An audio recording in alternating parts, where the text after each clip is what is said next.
And you know the sun's sitting fast, just like they say, nothing good ever lasts. Go on now and kiss it goodbye, but hold on to your love because your heart's bound to die. Go on now and say goodbye to our town, to our town. Can't you see the sun sitting down on our town, on our town? Good night.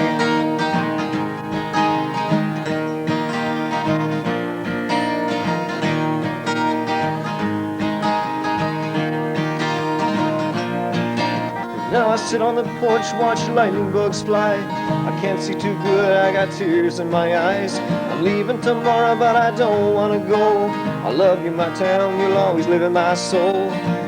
And you know the sun's sitting fast, and just like they say, nothing good ever lasts. Go on now and kiss it goodbye, but hold on to your love because your heart's bound to die. Go on now and say goodbye to our town, to our town. Can't you see the sun sitting down on our town, on our town? Good night.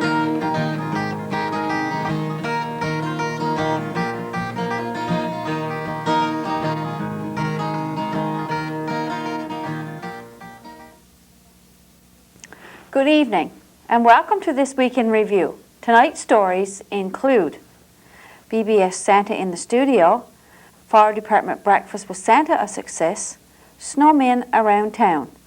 These stories plus the BBS Playbill, Off the Rack and more coming up after this.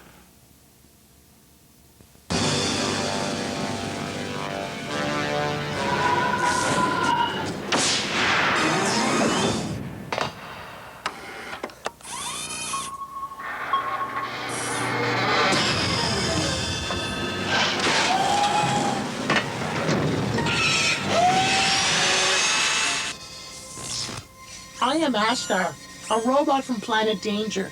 I can put my arm back on. You can't. So play safe. Before we get to this week's news, we have some business from 2003 to take care of. We begin with the BBS annual Santa in the Studio. The volunteers answered approximately 48 calls for Santa during the BBS annual Santa in the Studio. Included in these 48 calls were 7 from out of town. They came from Toronto, Corner Brook, British Columbia, Ramia, Ontario, Halifax, and Calgary. Usually we have Santa and Mrs. Claus taking calls until 4 p.m. However, this year we signed off at approximately 3 p.m. Most of us were a little surprised by that and wondered what had happened. But one young man was quick to point out that there are not a lot of children to call anymore. While it lasted, it was very enjoyable. We thank the BBS volunteers for helping out. Special thanks goes out to Santa and Mrs. Claus for taking time from their busy schedule to come to our studio to talk to the children. Merry Christmas to your Nans, both of them, and your pops. What are their names? It's my Nanny Annie. Nanny Annie, okay. Poppy Doug. Poppy Doug. Nanny Spencer. Nanny Spencer. And Poppy Spencer. And Poppy Spencer. I'm sure if they're listening, they're very excited to hear from their little granddaughter. How old are you, Alexis? I'm 9. You're 9 now, okay. Very good. And did you tell Santa what you wanted for Christmas? Well, all I really wanted was to come to Newfoundland, and I already got it. Well, perfect. Well, Sounds you're a very wonderful. special little girl, and Santa will bring you some surprise gifts for Christmas morning. Okay. Okay, we love you. Love you too. Love you too. Bye-bye. Merry Christmas to you. Bye. Bye. Bye-bye. The Burgeo Fire Department Breakfast with Santa was a tremendous success. To say the breakfast with Santa was a success would be an understatement. We went to the fire hall at approximately 10 a.m. There was a steady flow of customers until about 10:30. Then this was the scene until about 12:30. Extra tables were set in order to seat everyone. Even then, some had to wait for a short time for a table. The Burnett's and firemen were kept very busy serving breakfast to everyone. Some members were very busy selling tickets. Santa also had quite a task trying to talk to all the children. Even with all the people coming and going, this atmosphere was pretty relaxed and easygoing. This breakfast with Santa was the most successful one the fire department has ever seen. The fire department extend their thanks to everyone who came out to support Breakfast with Santa. We had a great time taking shots of all the children as they enjoyed their breakfast and talking with Santa. Here comes Santa Claus, here comes Santa Claus, right down Santa Claus Lane. Mixing and mixing and all his reindeer pulling on the reins. Bells are ringing, children singing, all is merry and bright. So hang your stocking, say your prayers, 'cause Santa Claus comes tonight. Here comes Santa Claus, here comes Santa Claus, right down Santa Claus Lane. Nice little mailbox filled with toys for girls and boys again. Hear the sleigh bells jingle, jingle, oh, what a beautiful sight. Jump in bed and cover your head, 'cause Santa Claus comes tonight. Here comes Santa Claus, here comes Santa Claus, right down Santa Claus Lane. He'll come around when chimes ring out, it's Christmas time again. Peace on earth, love hunting now, and food just bubble the line. So let's give thanks to the Lord above, 'cause Santa Claus comes tonight. Here comes Santa Claus, here comes Santa Claus, right down Santa Claus Lane. Vixen and Blitzen and all his reindeer pulling on the reins. Bells are ringing, children singing, all is merry and bright. So hang your stocking, say your prayers, 'cause Santa Claus comes tonight. You better watch out, you better not cry, you better not pout, I'm telling you what, Santa Claus is coming to town. He's making a list, checking it twice, he's gonna find out who's naughty or nice. Santa Claus is coming to town. He sees you when you're sleeping, he knows when you're awake, he knows if you've been bad or good, so be good for goodness sake. Oh, you better watch out, you better not cry, you better not pout, I'm telling you what, Santa Claus is coming to town. He's making a list, checking it twice, gonna find out who's naughty or nice.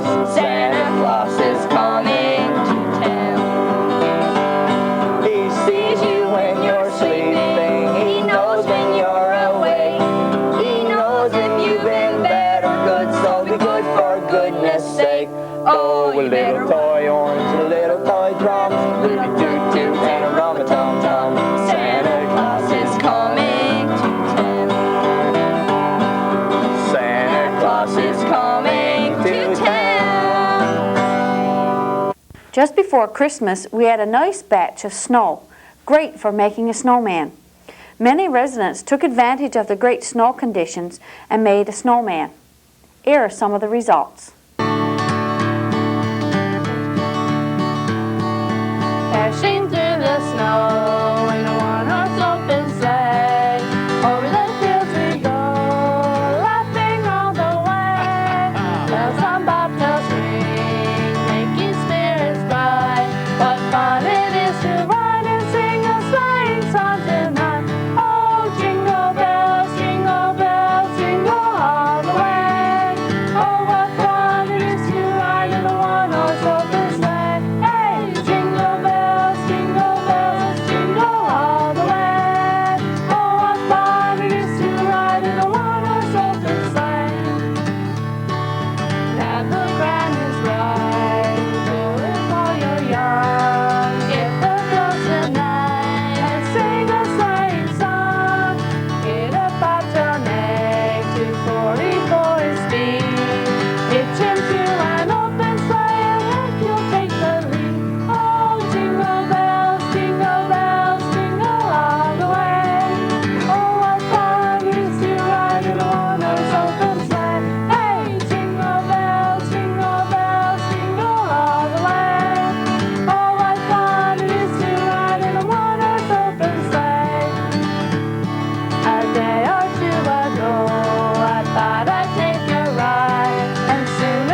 On Monday, December the 29th, we took our cameras around town to get some shots of the Christmas lights.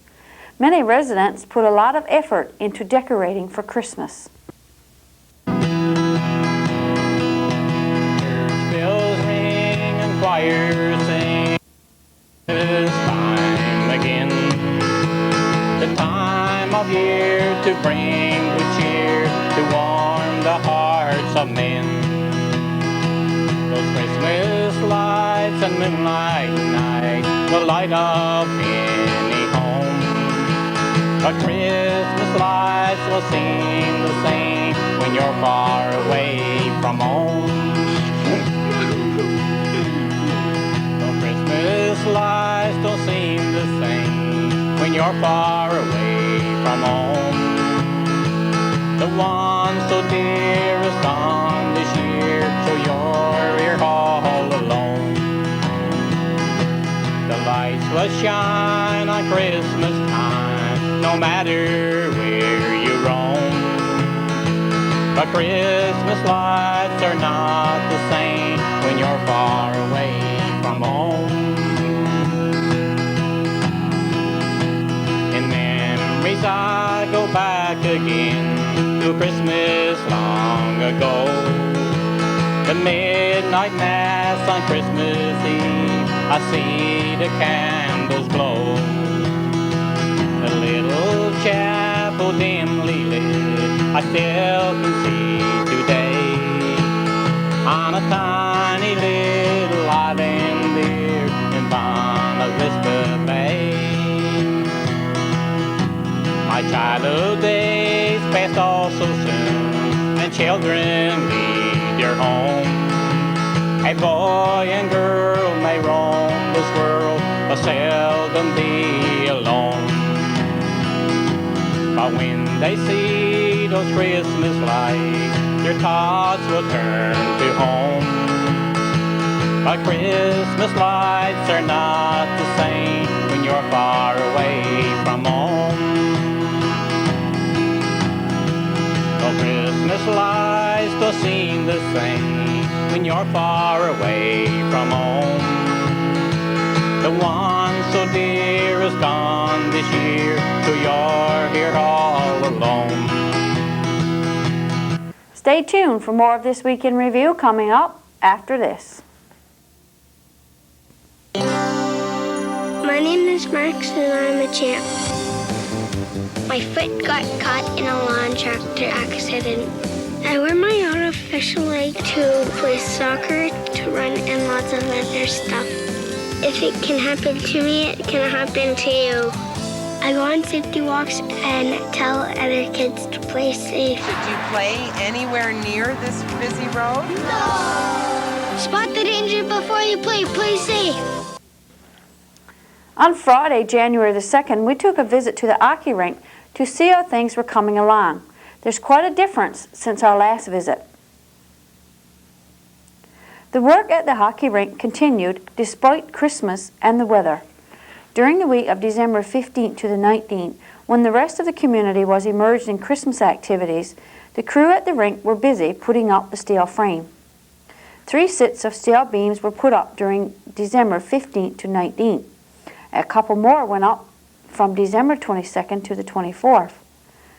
Monday, December the 29th and January the 2nd, workers were busy with the small steel beams on the roof.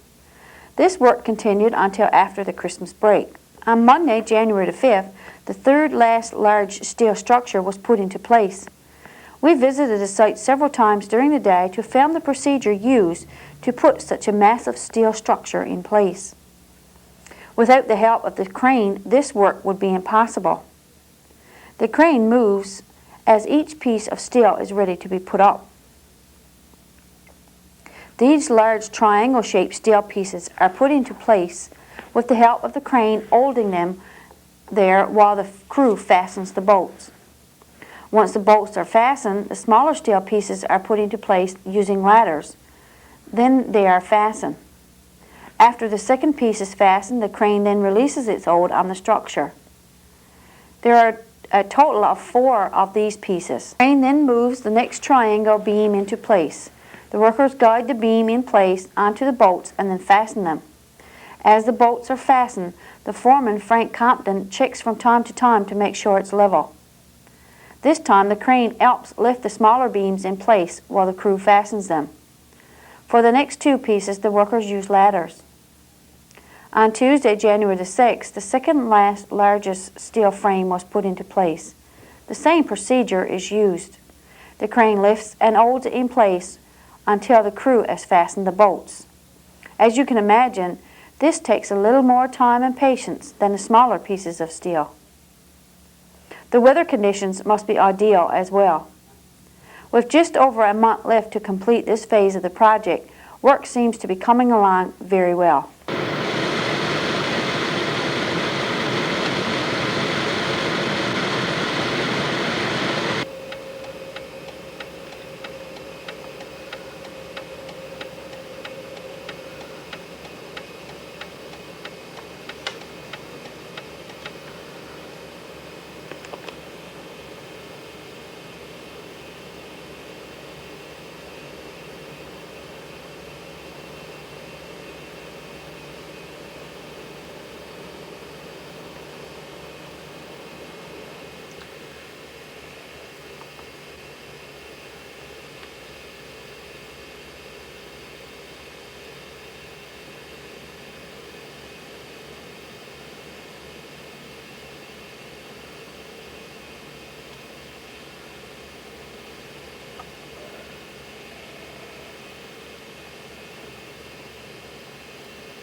On Saturday, January the 3rd, the Lodge completed their Christmas celebrations with their annual Seniors Christmas Party.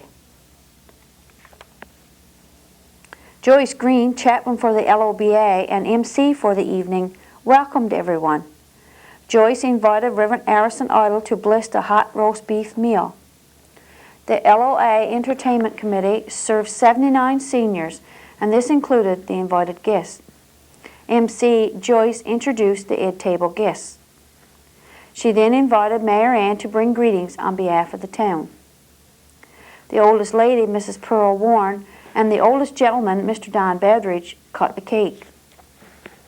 LOBA worthy Mistress Sheila Oxford brought greetings from the LOBA members and wished everyone a Happy New Year. Master of the LOL, Art Parsons, welcomed the seniors on behalf of the members of the LOL. Terry Rose brought greetings from the RBP on behalf of the worshipful preceptor Arch Green, who was absent because of the flu. Worthy Mistress Sheila and Master Art presented gifts to the oldest seniors. MC Joyce opened the floor for anyone who may have wanted to greet everyone. Since there was no takers, Thomas Anderson returned thanks over the wonderful meal. This part of the celebrations concluded with the singing of Ode to Newfoundland.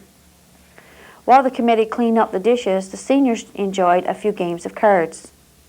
Shortly after 9:30 p.m., the winners were announced. First place went to Marjorie Anderson. Rosie Marks won second place, and Hart Parsons won third place, or the booby.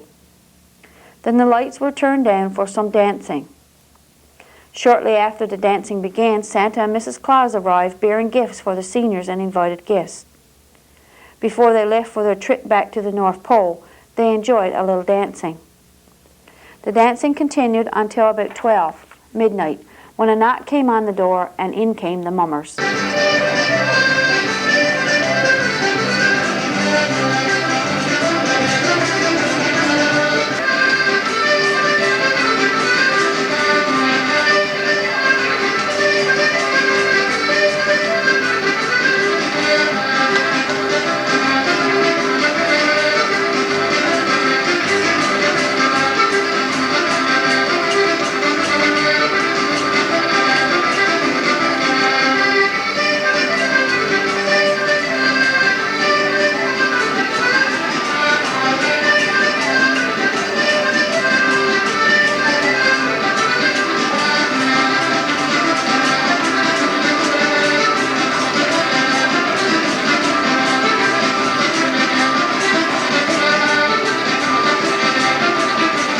When the mummers left, the dancing continued. We congratulate the Lodge for providing this entertainment to our seniors for their years of contribution to the Lodge and to the community. January the 6th is commonly known as Old Christmas Day. It's also the day that the Lions and Lionesses held their annual Seniors Christmas Party. On Tuesday of this week, 85 of our seniors were once again treated to a night of entertainment by the Lions and Lionesses. The evening began with a hot roast beef supper. Lion Max Billard asked Marge Ann to say grace over the meal. Lioness President Patricia Sims helped the oldest lady, Mrs. Pearl Warren, and the oldest gentleman, Jimmy Steve Marsden, to their seats. While folks were enjoying their dessert, MC Max introduced the Ed Table guests and welcomed everyone and wished them a Happy New Year. King Lion Tony Bungay brought greetings on behalf of the Lions Club. He thanked the Lions and Lionesses for all their help preparing for the evening. Lioness President Patricia Sims welcomed everyone on behalf of the Lioness, especially the newcomers. She also wished everyone a Merry Christmas and a Happy New Year. Mayor Ann spoke on behalf of the town. He thanked the cooks for the wonderful meal, the Lions and Lionesses for providing a great service to the seniors of this community, and wished everyone a Happy New Year. He concluded with a joke. Next on the agenda, the oldest seniors cut the cake. MC Max then made a draw for a door prize. The winner was Beatrice Ann. King Lion Tony and Lioness Presidents Patricia presented gifts to the oldest seniors.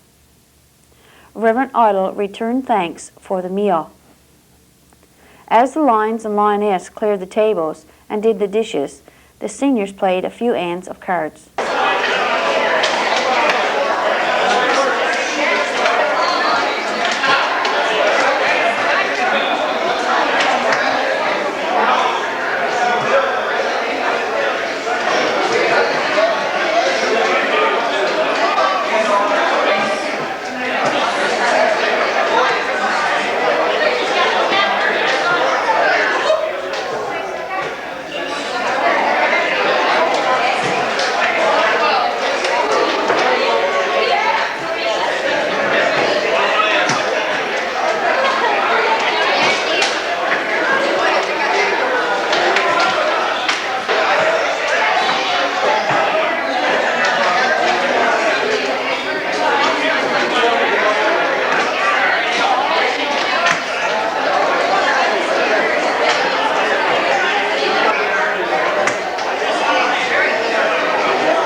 Once the cards was over, the winners were announced.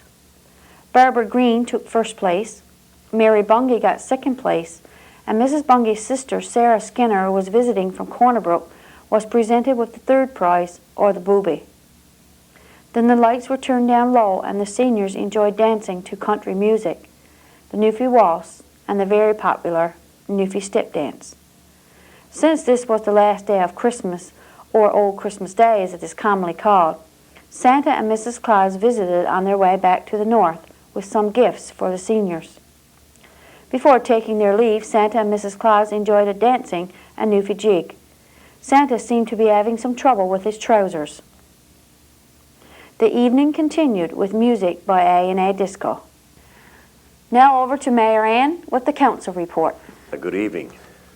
Burgeo Town Council held its first meeting of the new year on Wednesday, January 7th. We had 5 members in attendance, and the town manager was absent. He was off with the flu, and I'm sort of under the weather myself with the sore throat and a cold, so I guess that's what it must be. I had a flu needle, so therefore it can't be the flu. I guess it must be the sore throat and the cold. Anyway, we had a short meeting.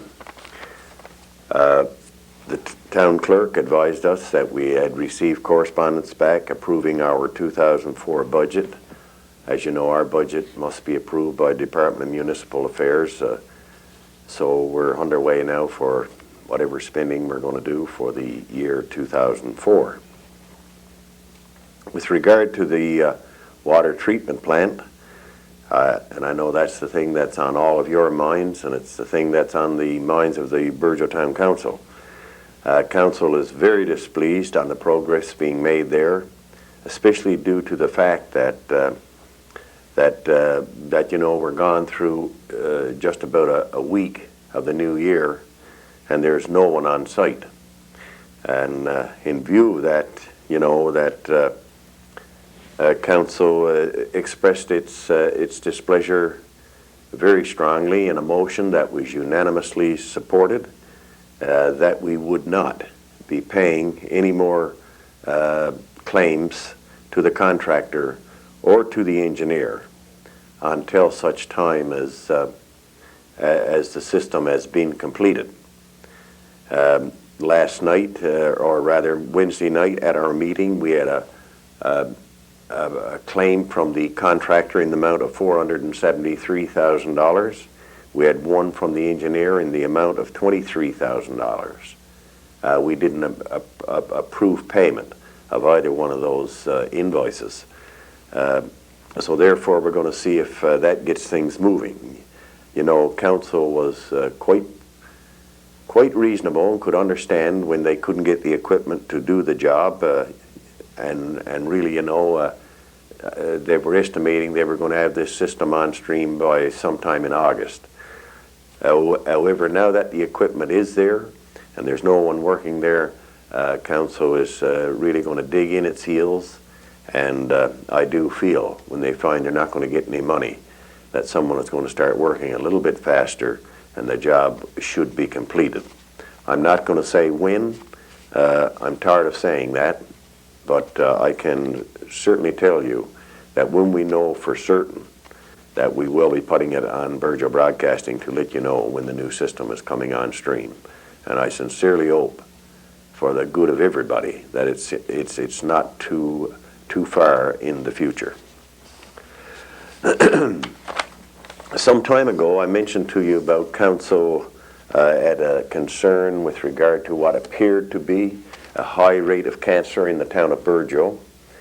Councillor John Grant took on that responsibility to find out just where Burgeo did stand with regard to cancer, the rate of cancer in Burgeo. And at council's meeting, he presented a report that was given him, provided to him by the Bliss Murphy Cancer Center. I guess they're the people who keep the statistics on such things. And they gave us a breakdown for 10 years. And 10 years in Newfoundland, there was 26,829 cases of cancer. That was from 1992 to the year 2002. that gave Newfoundland a cancer rate of 5.23%. So 5.23% of Newfoundland's cancer population had cancer. Now, of that figure, the Western Healthcare Corporation, of which Burgeo falls under, that corporation services approximately 80,000 people. And cancer, the rate of cancer in the Western Healthcare area was 4.8%. So the Western Healthcare made up 4.8% of all the cancer in Burgeo, in Newfoundland. Burgeo, the cancer rate in Burgeo was 3.3%. So, you know, that gave us that we were less than the Newfoundland average. We're also less than the average for the Western Healthcare. And then they provided us with the figures for 3 other towns that come under the Western Healthcare service. And one was Port-aux-Basques, and Port-aux-Basques, the cancer rate in Port-aux-Basques was 5.4%. So that's a little bit above the Newfoundland average and well above Burgeo's average. Corner Brook, the cancer rate was 4.7%, which was below the Newfoundland average, but again above the average for Burgeo. Port Saunders was 3.5%, 3.5%, which was well below the Newfoundland average, below the Western Healthcare average, but it was not below Burgeo's average. Burgeo was 3.3. So, you know, those figures are good. We wish that the percentage for Burgeo was 0. I wish it was 0 for Newfoundland and the world, in fact. But, you know, sometimes when we get those things, it seems as if things are very high, especially in small towns and that, but it was kind of good to know that, you know, that we're not above average according to the figures provided to us. So I'm glad that turned out the way it did. With regard to the Economic Development Officer, Councillor Dave McDonald advised us that he has learned that the new EDO to fill the position in Burgeo, or I'll call it to be filled in Burgeo, the person has been chosen for that position. However, the job is in Stephenville, as all EDOs are now headquartered out of Stephenville, and all of the jobs are over at the end of March. Apparently things are all going to start off from a clean slate at the end of March. So that's the score there on the EDO and so on, but apparently there is a girl, primarily, I guess, tasked for work down in the Burgeo area, but working out of Stephenville, and as of the end of March, well, that will be over.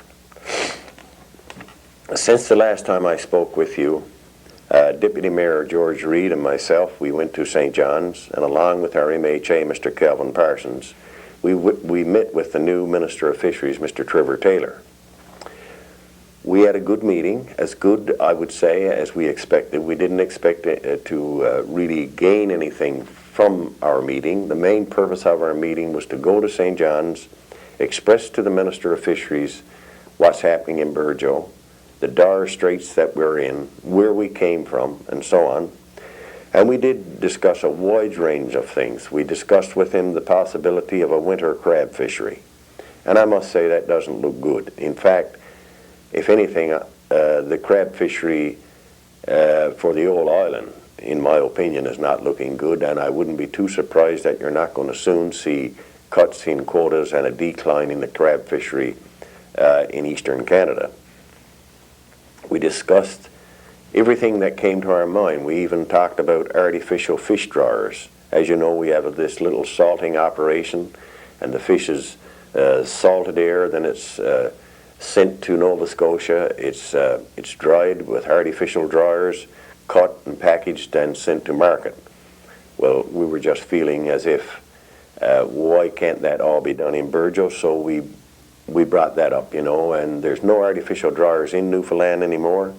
So we just bounced that off the bureaucrats that were with Mr. Taylor, and Mr. Taylor, and you know, they didn't say no, they didn't say yes. It seemed as if it's something that they hadn't thought of. So, you know, we put it there. We discussed seals and a seal tannery. We discussed the small redfish, which Fishery Products International seems to have their hands on, not using. Why can't that be assigned somewhere? We discussed the possibility of community quotas. And I must say, Mr. Taylor did say there that, yes, he do support community quotas in some instances. And there are cases where there are community quotas where they've worked, and he didn't seem adverse to that. We also advised Mr. Taylor that, in our opinion, we don't feel that the Seafreeze has any intentions of opening the Burgeo plant, and that they're holding on to it mainly just to keep a plant closed, which would make more resource available for other plants.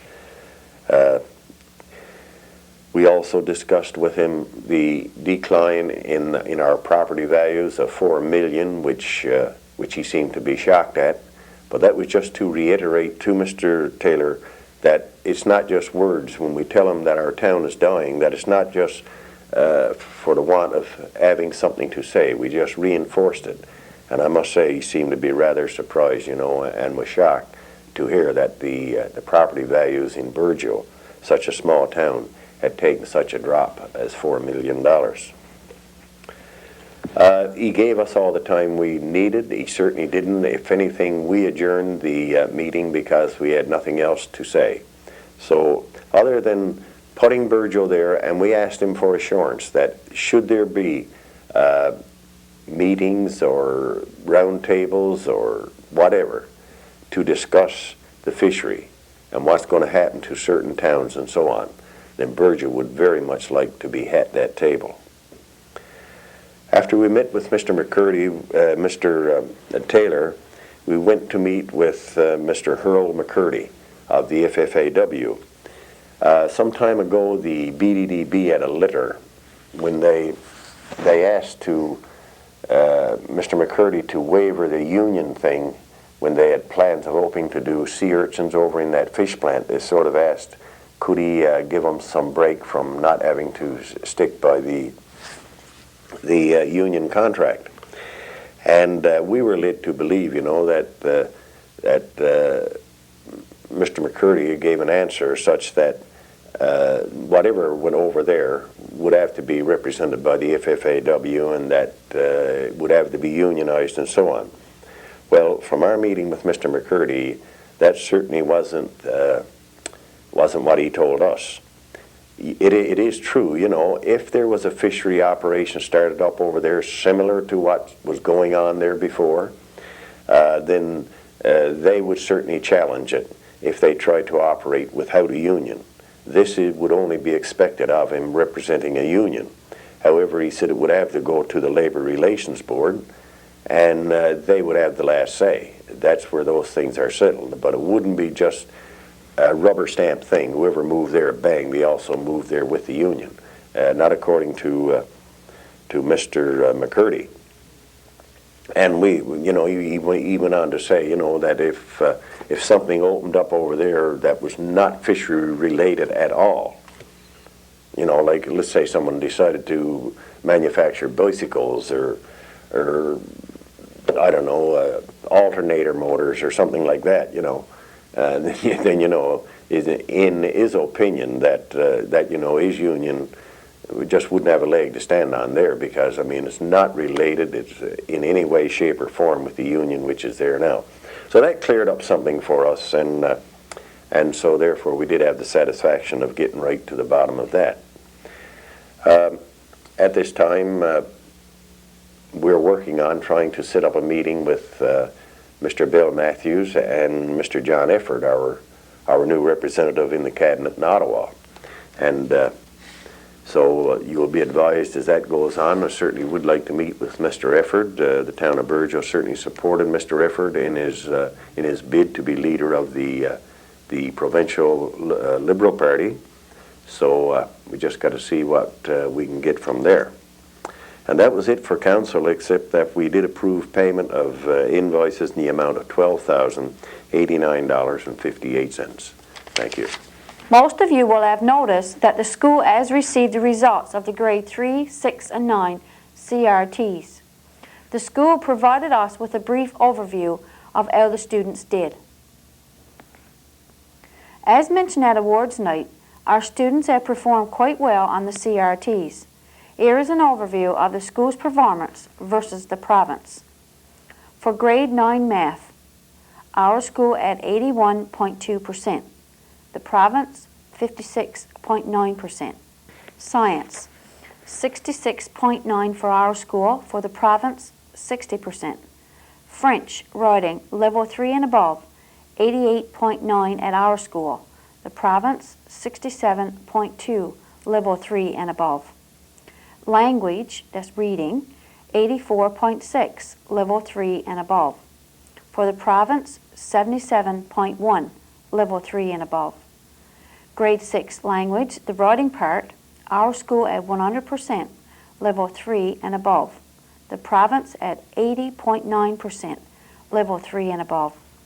For the reading part for grade 6, the school at 85.6% level 3 and above, while the province at 52.5% for level 3 and above.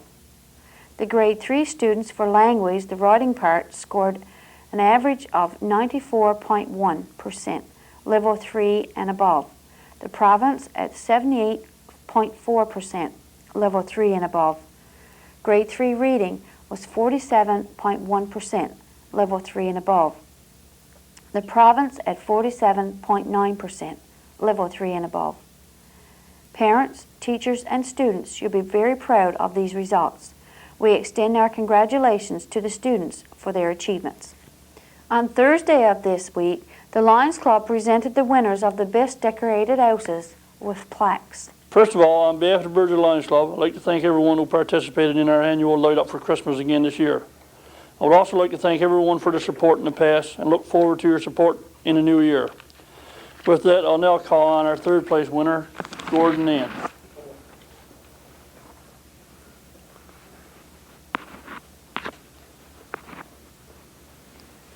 Congratulations, Gordon. Thank you very much. Our second place winner goes to Emmanuel Young.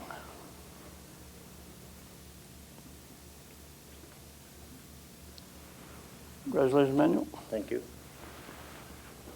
And our first place winner goes to Mr. Craig Ricketts. Craig was unable to come today due to work commitments. Stay with us for Off the Rack and the BBS Playbill, all after this.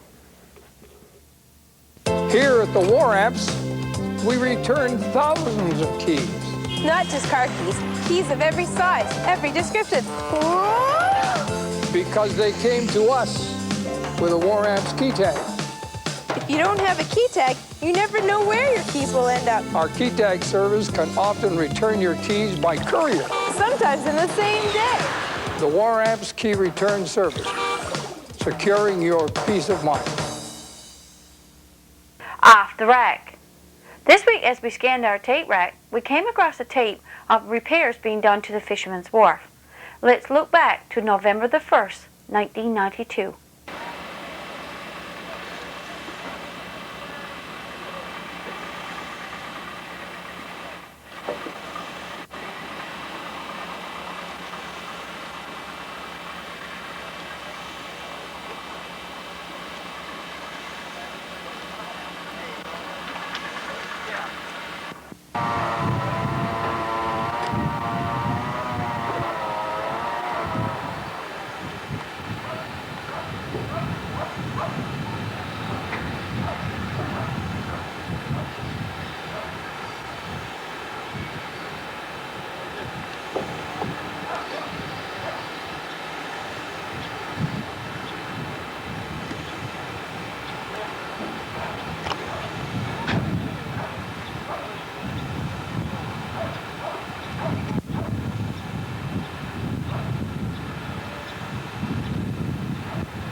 BBS Playbill. Try your luck on Wednesday by playing Rick Commission TV Bingo. Join Pans and the gang for 2 stories, a craft, and lots of fun on Saturday morning at 11 a.m. on Pansy's Garden. And I'll be here again next week with This Week in Review. For This Week in Review, I'm Marie Rose. Good night and God bless.